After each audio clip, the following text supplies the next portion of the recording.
Саламатсызбы? Биздин каналга катталып, акыркы жаңылыктардан кабардар болуңуздар. Милиция социалдык тармактын ар бир колдонуучусун көзөмөлгө алууда. Ички иштер министрлигинин басма сөз кызматынын билдиргенине караганда, социалдык тармактарда отурган ар бир жарандын ой пикири ИИМ жана райондук милиция тарабынан көзөмөлгө алынууда. Мунун себеби аймак аралык кастыкты козотуп, улут аралык жаңжалды болтурбоого көрүлгөн аракет. Дагы ызылдап чыгышты. Айрым министрликтер чоңдор өз тармагында иш-аракеттерди жасап алек болушат эмеспи? Мына Билим берүү министрлиги да жаңы окуу жылына карата ардекелерди караштырып, мектеп фондуларына ата-энелерден акча чогултуу демилгесин көтөрүп жиберди. Албетте, мамлекеттин казынасын каалагандай чоюла турган резина эмес. 30 жыл уурулук системасы орноп жеберине жетип калган. Анын ата-энеден азыраак чогулталы дешкен да. Бул демилге кимге жаксын? Ата-энелер ансыздан мектеп, детсад дагы толгон токой жактарга акча берип, оорукчан болуп калышкан, тажашкан. Балдарда суук тумшук болуп жаман көрүнүшкөн. Баякы эле таз кейпибиз да. Анан муну президент деле түшүнөт, ал деле биздин жаран ата-энелик милдетин билет. Анан министрликтин бул демилгесине каршы чыгып салды. Токтоткула деди. Бул карапайым калкка жакты. Базарда баалар жерге түшпөй жатканда кимге жакпасын? Баары эле ыраазы болуп, баары эле колдоду. Мамлекет каражатын башка жактан тапсын, ал өкмөттүн милдети. Бирок да муну баякы эле жумурткадан кыр издегендер башкача ырдап чыгышты. Көрсө президент элге жакшылыкты туура иштерди. Туура багытты, туура аракетти чын дилинен эмес, калп эле элге жагыш, көрүнүш үчүн жасап жаткан имиш. Жеңил пиар үчүн эле ушундай жасап жаткан экен. Мына сага. Ал өзү андай жакшы иш жасай турган жакшы деле киши эмес. Ушул кантип болсун? Эми министрлик бирди жасаса, президент элди ойлоп каршы чыкты. Анын эмнесине чукулушат?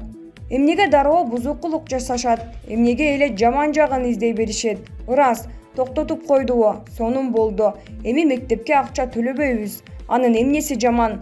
Теги ишкерлерди милиция барып текшерсин деген долбоорго да президент каршы чыкты. Туура дей. Ишкерди ансыз деле баары текшеришет. Үйүндө аялы да текшерет, кайненеси да текшерет. Эми милиция калдыбы? Буга дагы президент каршы чыкты. Мамлекеттин башчысы катары туура эмес деди, каршымын деди. Эми ушуну да туура деп койбой, жакшы деп койбой, жумурткадан кыр издеп жатышат. Жок, бул чындап эле жөн эле жеңил пиар дешипчи. Иши кылса, президент такыр эле туура иштерди чындап, чын көңүлдөн эмес, калп эле пиар үчүн жасайт экен. Ал эми ката кетирсе, ал чындап жасаган болот экен. Мына сага. Өкмөт акимдерге ак жип миндирем деди эле. Чынында акимдердин унаа көйлүгү эскирип жаңыртыш керек болуп калган го. Ага 60 миллион сарыптайбыз дешкен, бирок элге жакпады. Акчаны башка жака эле иштетпейлиби дешти. Президент макул деди да акимдердин машинесине каршы чыкты. Койгула деди. Эми ушуну да ызы-чууга салышты го чиркин. Жеңил пиар, калп эле дешип, элдин пикирин эске алып жасаган ишин ушинтип каралап чыгышты. Ушул кантип болсун? Акыркы кездерде президенттин ар бир кадамын аңдып, катуу басса таскак деп, акырын басса аксак деп катуу контролго алгандар бар. Тим эле кайнене болуп алышты. Балким алар курсагы ток, кийими бүтүн, балким арам акча таап, бирөөнү каралап жан баккандар болушу мүмкүн. А тиги курсагын багам деген карапайым кишинин мындайга убактысы жок. Каралаганга дити деле жок. Алардын түйшүгү башка. Жан дүйнөнү тазалап алалы туугандар. Кыргыз аргументи. Дастан Бекешев: Асман шаары дагы бир ишке ашпаган кыял бойдон калат. Келечектен шаары асмандагы бир ишке ашпаган кыял бойдон калат. Бул тууралуу Жогорку Кеңештин депутаты Дастан Бекешев Facebook баракчасына жазды. Анын айтымында бул алар акчаны таппай койгондуктан эмес, компетенттүү кадрлардын жоктугунан жана бийликке ишенимдин жоктугунан болот. Башында президенттик администрацияда кимдир бирөө жаңы шаар асманды курууну кыялданууну чечти. Анан алар жердин баасын жасалма түрдө жогорулатуу үчүн жерди рекламалап, анан сатуу алдамчылык схемасын ойлоп тапты. Эми курулуштун суммасы 20 миллиард доллар деп аталат. 20 миллиард доллар бул бүткүл өлкөнүн жылдык 10 бюджети. Борбор калаанын бюджети 200 миллион доллардан да ашпайт.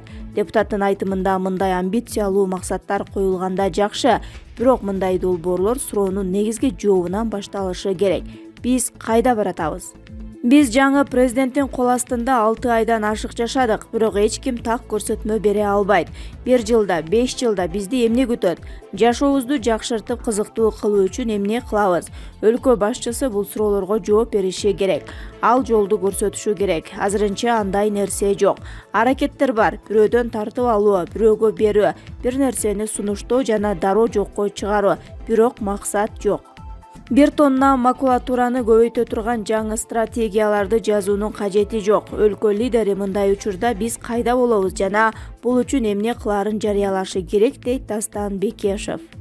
Июль айынын башында президенттин басма сөз кызматы Тору айгыр айылына жакын жерде келечектин шаары курула турганын билдирген. Президенттин кеңешчиси Равшан Сабировдун жетекчилиги астында келечектин шаары Асман долбоорунун бет ачары өттү. Авторлордун концепциясына ылайык, шаар өлкөнүн экономикалык жана туристтик борборуна айланууга багытталган. Анда алдыңкы билим берүү системасын киргизүү, заманбап ден соолук жана бизнес борборлорун, стадионду куруу, жогорку технологиялык парктарды жайгаштыруу, ошондой эле финансы, кредиттик мекемелердин болушу камсыз кылынат. Жаңы нерсе, Кыргызстан өзүнүн дрондорун чыгарууга бел байлады. Кыргызстанда Шумкар трансулуттук корпорациясы ачык акционердик коому түзүлүүдө. Министрлер кабинетинин 12 августтагы токтомунда айтылгандай, учкучсуз учуучу аппараттардын системасын чыгаруу боюнча инвестициялык долбоорду ишке ашырат. Белгилүү болгондой, Шумкар трансулуттук корпорациясы ачык акционердик коому уставдык капиталга 100% мамлекеттин катышуусу менен түзүлмөкчү. Компаниянын негиздөөчүсү мамлекеттик мүлктү башкаруу фонду болуп саналат. Бир акцияга номиналдык наркы 100 сом болгон катталган акцияларды киргизет. Фонд ошондой эле коргонуу өнөр жайы, аскердик жана жарандык авиация чөйрөсүндөгү ыйгарым укуктуу органдар менен бардык нерсени макулдашып, компаниянын уставын бекитүүгө, ошондой эле юстиция органдарында каттоого турууга жана жөнгө салуу боюнча ыйгарым укуктуу мамлекеттик органда акцияларды чыгарууну баштоого тийиш. Фондко президенттин бөлүмдөрү менен бирге коммуналдык жана эксплуатациялык чыгымдарды төлөө менен акысыз пайдалануу келишиминин шартында компанияны табуу маселесин иштеп чыгуу тапшырылды. Экономика жана финансы министрлигине мамлекеттик мүлктү башкаруу фондуна 100 000 сом бөлүү тапшырылды. Департамент бул демилгени келерки жылдын республикалык бюджетине да киргизиши керек. Мунун баарын президенттик администрациянын экономика жана финансы бөлүмүнүн өкүлдөрү көзөмөлдөшү керек болот. Тиешелүү буйрукка министрлер кабинетинин башчысы Улукбек Марипов кол койду. Туркия суу ташкынынын курмандыктары 44 адамга жетти. Туркиянын түндүгүндөгү селден каза болгондор 14 августка карата 44 адамга жетти. Бул тууралуу чет элдик маалымат агенттиктери жазды. Куткаруучулар бузулган үйлөрдү жана толугу менен талкаланган имараттардын урандыларын текшерүүнү улантууда. Өлкөнүн түндүгүндө Кара деңиздин жээгине жакын жайгашкан провинциялардагы сел өткөн аптада нөшөрлөп жааган жамгырдан кийин башталган Астамону провинциясындагы Бозкурт шаары эң көп жабыр тартты. Бул провинцияда жалпысынан 36 адам каза болду. Калган 7 киши Синоп шаарынын бири Бартындын тургуну. Суу каптаган аймактардан 2000ден ашуун адам эвакуацияланды. Ушул аптанын башында Түрк бийлиги өлкөнүн түштүгүндөгү өрт толук өчүрүлгөнүн билдирген. Бир аптадан ашуун токой талааларды каптаган тилсиз жоо 9 кишинин өмүрүн алып, дыйканчылык аймактарга катуу зыян келтирди. Талиптер Кабулду камоого алды. Ооганстанда Талибан кыймылы Кабулду камоого ала баштады. Согушкерлер шаарга бардык жактан жакындап келе жатканын өлкөнүн ички иштер министрлиги жекшемби күнү билдирди. Өлкөнүн түндүгүндөгү стратегиялык шаар Мазари Шарифти жоочулар 14 августта басып алышкан. 24 сааттан кийин Кабулдан 150 чакырым чыгышта жайгашкан Джелел-Абад шаары талиптерге согушсуз багынган. Азыр Ооганстандын борбору Кабул өкмөттүн көзөмөлдөгүндөгү акыркы чоң шаар болуп калды. Талиптер май айында АКШ жетектеген күчтөр чыгып кеткенден кийин активдешип, акыркы аптада тездик менен улам бир аймакты басып алып жатат. Америка Кошмо Штаттары жана Британия өз жарандарын жана аларга иштеген оогандыктарды эвакуациялоого жардам берүү үчүн кошумча аскерлерди киргизүүдө.